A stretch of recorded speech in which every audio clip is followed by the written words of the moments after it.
Hey guys, Brian Delivery the Goods here. I'm returning to you finally for hopefully the final part for Best Albums of 2022 video. And this is going to be from numbers 15 to 1, the continuation from the last part, which was part 4. So I'm going to discuss what I'm going to be talking about from numbers 15 to whatever number I get to in uh, this part 5 video for Best Albums of 2022.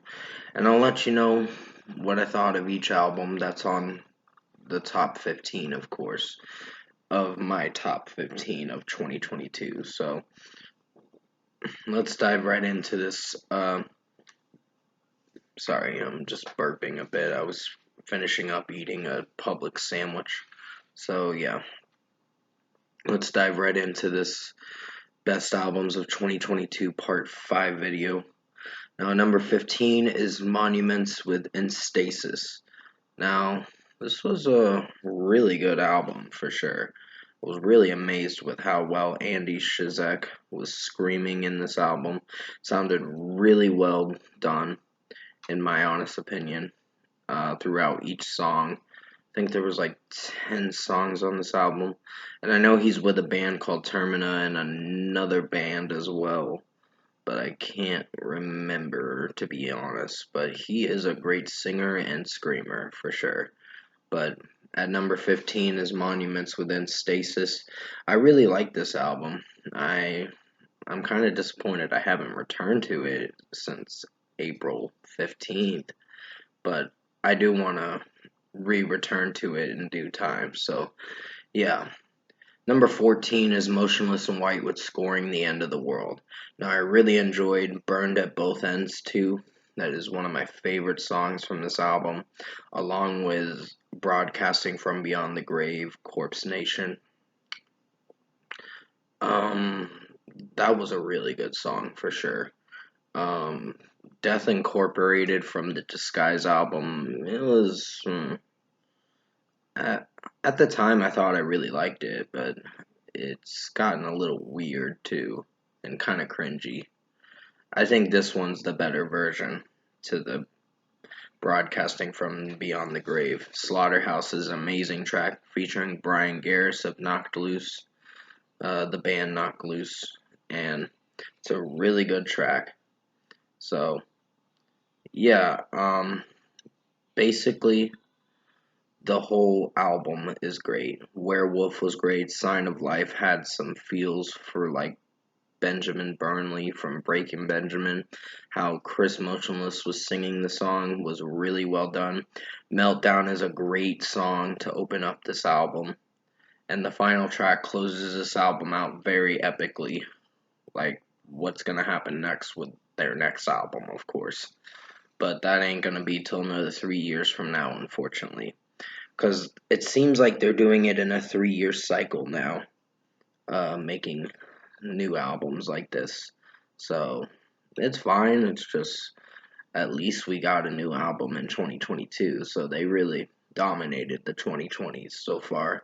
Metalcore has been dominating the 2020s in my personal opinion. But yeah, Werewolf has grown a liking to me somewhat, but I wouldn't say it's the best song on this album. It's still decent, but I know it's got a Halloween kind of vibe to it. Porcelain was a great song. Um, then you have Masterpiece being the best song on this. Give me a second, I gotta pause the video for a moment. I am so sorry about that, guys. My phone was ringing a moment ago.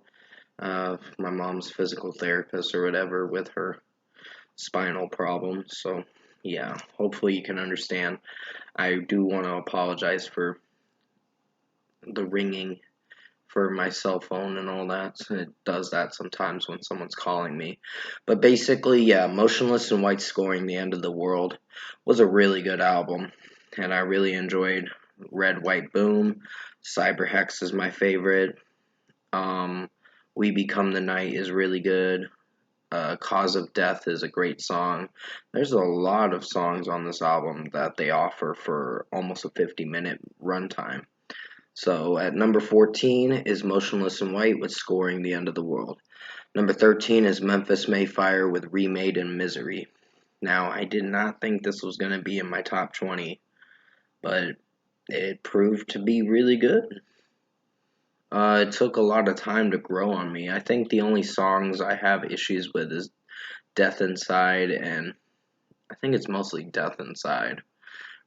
Misery, the track Misery or whatever, is pretty good. It has some flowing from Matty Mullins, and it doesn't sound so bad, but The Fight Within is one of their best songs to close this album out. And I can't believe they released 9 out of 11 songs for this album. I was like, oh my god.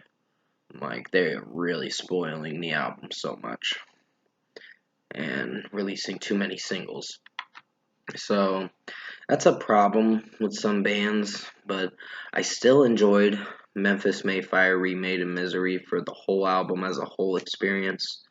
For a runtime of 37 minutes, it still was an enjoyable album. So definitely check this album out, even though if you didn't listen to all the singles like I did, then you know that you'll be in for a good album. The best thing to do is kind of listen to maybe 4 or 5 singles for this album and just be surprised come when it got released, of course. So at number 13 is Memphis Mayfire with Remade in Misery. Number 12 is While She Sleeps with Sleep Society Special Edition. Now this only has the extra tracks like Eye to Eye and some other songs. Like Systematic is my favorite song, along with Enlightenment. That is one of the best songs to open up this album. Enlightenment is, and I really enjoyed that about the album. Even though there's extra tracks to bring it up to like 16 songs, it still was a great album, despite I have some critiques on it. Oh, maybe one critique, which is the Way Home or something like that. I think that was the song name. It didn't do that well, in my opinion. It was solid, but nothing special. So at number 12 is While She Sleeps with Sleep Society Special Edition. Number 11 is Saint Asonia with Introvert. Now this was a really good EP for sure. It almost made it in my top 10. It was really close, but something else surprisingly lucked out in the number 10 spot. Even though it was my number 11, I just decided to flip it around and say, you know what? Might as well make that certain band have number 10. But still, Saint Asonia Introvert EP was a really good EP. I highly recommend you check this EP out if you haven't listened to it this year. So What is my favorite. Uh, Left Behind is really good. Bite the Bullet's pretty good. Even though there's some critiques I have about the song. I think Chew Me Up was the only weakest one, in my honest opinion. But it still was a really good EP, despite some critiques about it. And the Blinding Lights, the Weekend cover that they did was amazing, in my personal opinion. I know not a lot of people think it doesn't do much for them, but I think this was one of the stronger EPs in my personal opinion. But that's just me, I guess. I know a lot of people like the Extrovert, and Extrovert is good. It's just I have more critiques on that than I do with this EP. Because this EP was amazing, for sure. And Above It All was a great song. Better Late Than Never was solid, but still. 9 out of 10 for this EP. It's still an amazing EP. So at number 11 was Saint Asonia with the Introvert EP. Number 10 is Man with a Mission with Breaking Across the Walls 2, the full length album. It's a 14 track album, but it is amazing. So I really enjoyed this album. Blue Soul is my favorite song. It really brings a lot of positivity and enlightenment to the song, or however you say it. It livens up the song in a good way, positively, and gives you a good feeling about how you perceive the track. But it's such a great song, and also there's other tracks like All You Need was pretty good, and there's some other tracks if I remember correctly, like Blaze was really good, and Tonight was solid, not my favorite, but solid. But yeah, the Breaking Across the Walls 2 song was really good, and yeah, this was not that disappointing of an album. I really enjoyed this album as a whole. So at number 10 is Man with a Mission with Breaking Across the Walls 2. Haven't really returned to this since it got released, but I do want to own this CD in due time, sometime in the future. Number 9 is Nothing More with Spirits. I was really amazed with this album when it came out this year. I was blown away by how good it was, and it surprised me. This album was really good. And Valhalla, Too Young to See is the best song on this album. So is Spirits. So is Turn It Up Like Stand in the Fire. Tired of Winning was pretty good. You Don't Know What Love Means was pretty good. Even though I have my critiques on it, I still think it's a pretty good track. Um, Don't Look Back is pretty good. Face It being the best song on this whole album, even though it's pretty lengthy. It's like almost 6.5 minutes, but it is pretty good for the whole runtime that it goes for. The other F Word was pretty good. And Ships in the Night was pretty good. Then there's Best Times, Deja Vu being my least favorite. I think Deja Vu is a least favorite, if I should say so, because I have my critiques on it, but still an amazing album. Even though it missed its mark at being in the top 5, I still think it made it at a good spot at the top 10. So at number 9 is Nothing More with Spirits. At number 8 is Arch Enemy with Deceivers. This is a really awesome album. I like Eye of the Storm for sure. And some other tracks that they did on this album were really amazing. I think the lead singer, the female vocalist, her vocals are amazing, and she almost sounds like Anders Frieden from In Flames, girl version wise, of course, and it sounds really good. So definitely recommend checking this Arch Enemy Deceivers album out if you haven't listened to it back in August this year. I think you will enjoy it. So at number 8 is Arch Enemy with Deceivers. Number 7 is Yours Truly with Is This What I Look Like EP. Now, I was surprised that this turned out to be a really good EP. I was really amazed with how good it was. So, Hallucinate featuring the lead singer from what's their band's name? I almost said Yours Truly for a moment. It's actually, I'd have to look into the band. You Me at Six. That's who it is. That's who I was thinking of. So the lead singer from You Me at Six.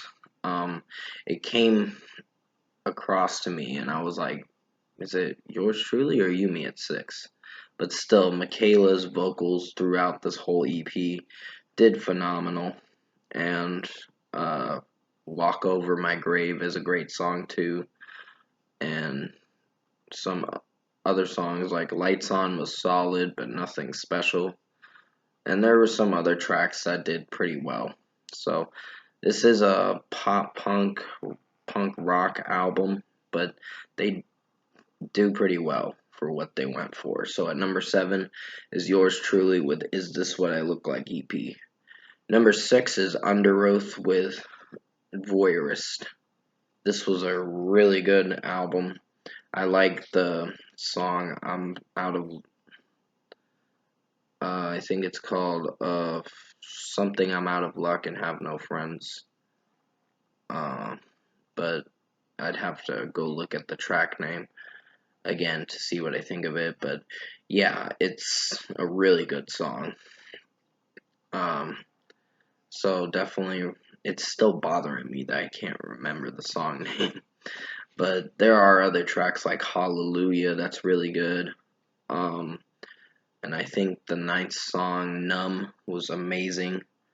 Pneumonia was really good, the final track on the album. It's pretty dark, but it's about the guitarist's a certain family member that passed away, which is pretty sad to hear.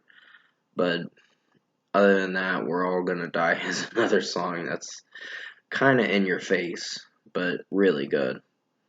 Um, it's kind of negative, but it does good for what it went for. And uh, No Oasis is a dark song for sure.